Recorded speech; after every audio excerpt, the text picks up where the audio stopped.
All right. Hello, my name is Scott LaLiberte. I'm newly married to Ashley, and you may have seen us up there on the screen. I'm really excited to be a first-time dad, and I've spent many years hoarding dad jokes. So hopefully be all set to go there. Just simply put, my life before knowing Jesus Christ was kind of empty. I was raised in a household that regularly attended Mass every week. I am grateful to my parents that I received the sacraments of that denomination. I attended the services, sang the hymns, said my prayers. This was status quo for me for the first 20 years of my life. However, I didn't really have a closeness to God, so when I would pray, I didn't necessarily pray as though I thought he could hear me and answer my prayers. So, to quote one of my new favorite songs, I was a wretch. I remember who I was lost. I was blind. I was running out of time. Sorry. Sin separated, the breach was far too wide, but from the far side of the chasm, you held in your sight.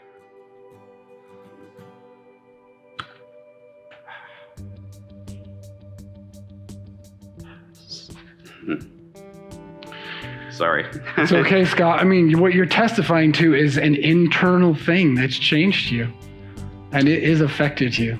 It's awesome.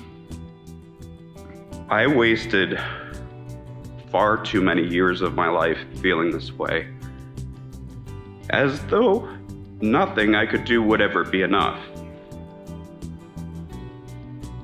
No matter how successful I was or wasn't, be it in school, in my professional working life, or even during my downtime when I was with my family and friends, I could sense that I had drifted farther apart from God. Over the years, I would sporadically try attending some other churches, but it seemed that no matter what I tried, there was no good place for me. And then to make matters worse in my personal life, I bounced from one failed relationship to the next. I was never able to reconcile the aspect of religion in a healthy partnership, so I lost track of the number of times I prayed for a good relationship and that I would meet my future wife-to-be. Sometime around 2018, 2019, I first started attending Hope Community Church. I work with Matt Wynn, and he invited me, and he and I share an interest in music and guitars, and that was really kind of what brought me here. So thank you, Matt. Hope Church has some of the most beautiful and moving praise music I have ever heard.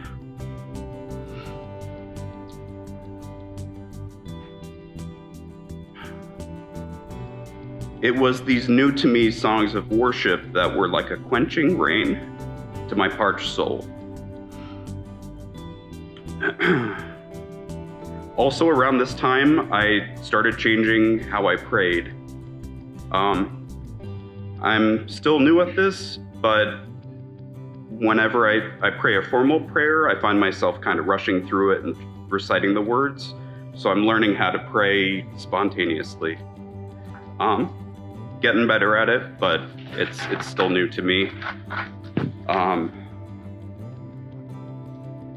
Kind of the next step here is July 2019. I flew down to Pensacola, Florida, and I attended my best friend's wedding. Little did I know, my life was about to be changed forever. I met Ashley Lynn Martin on July 6th, and she was a friend of the bride-to-be. I thought she was pretty and funny and smart. And throughout the wedding rehearsal, dinner, and various wedding events during my Pensacola visit, found myself running into Ashley time and again, enjoying the time that we spent together. I later found out that Kristen, the bride-to-be, and Rob, the groom, had conspired to arrange all these casual run-ins. I was the lone man out that wasn't aware of all of this. Typical. When I returned to Pennsylvania, despite my best efforts, I found myself thinking about Ashley from Pensacola again and again. I found myself taking stock of my life and spent the rest of that summer and early fall in a whirlwind of self-examination and self-improvement. It was during this time that I began to seriously attempt to put into practice little motto of trying to leave everything a little bit better than you found it. I returned to Pensacola in December 2019 to celebrate Rob's birthday and mostly also to see Ashley. I don't remember the exact date of our first phone call, but I do remember being very nervous and working up the courage to call her, to ask her to dinner. On that date, we closed out the restaurant. We ended up talking late into the night. And despite it being kind of awkward on a first date, taboo, we talked about a lot of subjects, including religion. And Ashley told me she was Christian, and I felt a wave of relief wash over me. By the end of that first weekend, I was already looking forward to our next visit.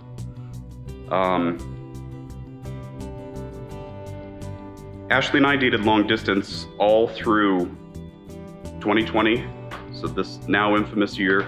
It sounds silly, but when pandemic first arrived, I didn't know if I would ever see Ashley again because it was long distance and we were always apart. We talked daily on the phone. She encouraged me to pray, to attend church, to read the Bible, and to put my trust in God, not in man. I remember telling her that I wanted to be baptized at Hope someday, and she encouraged my idea. It was very supportive. So now you can see my journey to come to know Jesus Christ has been supported all the way by Ashley. Since I've received Christ, from the moment I met Ashley, my life has been blessed in countless ways. To my family's credit, if they thought I had lost my mind, they supported Ashley and I regardless. I proposed in June of 2020. Ashley became my wife in July of 2021. While we were dating through to today, we often speak about the fundamental importance of establishing and maintaining our household as a Christian household. And we're now expecting our first child due this July, and I cannot wait to welcome them into the world and to introduce them to the love of God. And Ashley and I each left our individual denominations, which we felt we had drifted away from God's truth. I'm thankful to call Hope Community Church home. I look forward each week to seeing friends and singing praise and learning the scriptures.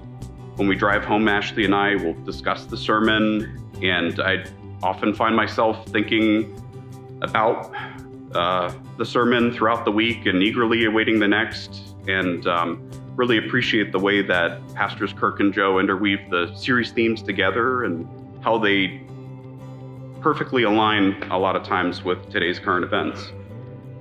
I find myself reading the Bible more than I ever have since attending Hope, and I just hope to continue that practice. And in closing, I just want to thank my parents and Ashley's who are here to celebrate this, and want to thank each and every one of you that has welcomed Ashley and I so genuinely into the Hope family. So where my old life was once empty, now it's overflowing with joy. So John 16:23, in that day you will no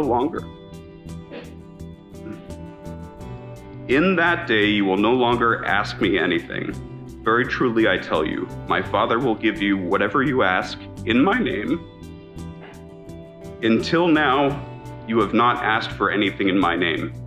Ask and you will receive, and your joy will be complete.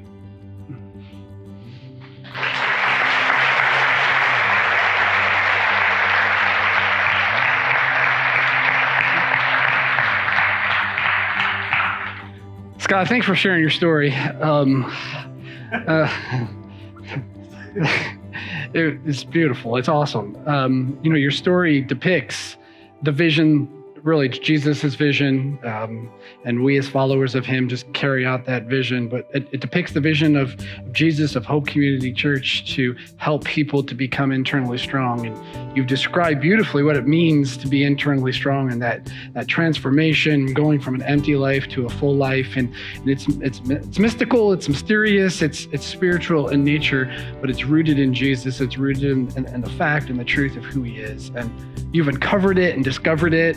Your friend, Matt Wynn, being externally focused, just being interested in you, inviting you. It's so cool to hear your story. So thanks for being willing to share it with us. And just two questions, same question I asked everybody else. Scott, are you putting your faith in Jesus, only Jesus, as the one who can forgive you of your sin? And then secondly, are you choosing to follow him as the leader of your life? If so, say I do. All right, Scott, based on your profession of faith, I now baptize you in the name of the Father, the Son, the Holy Spirit.